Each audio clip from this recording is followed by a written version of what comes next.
Welcome to Kenton's videos. Enjoy the video. In this video, I will show you how to make a delicious croissant dessert.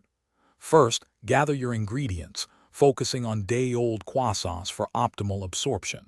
Next, whisk together a simple yet rich custard using eggs, sugar, and milk. Then, slice your croissants into thick pieces and arrange them neatly in a baking dish, preparing them for the custard.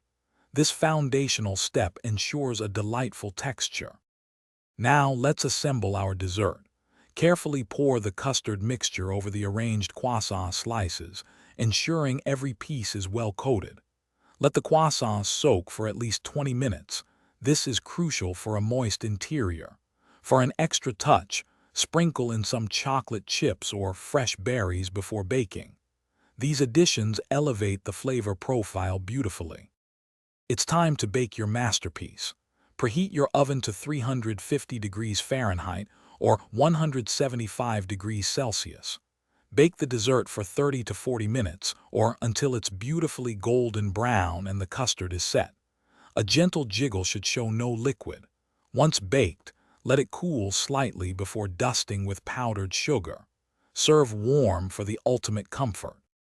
To truly make this dessert your own, consider some creative variations. Try adding 1 teaspoon of almond or orange extract to the custard for a unique flavor twist. For an irresistible crunch, sprinkle a simple streusel topping over the croissants before baking. This adds a delightful textural contrast. Remember to check the description for a link to some great deals, including those amazing darn tough socks. Enjoy your delicious homemade croissant dessert. Thanks for watching. Consider subscribing if we helped you.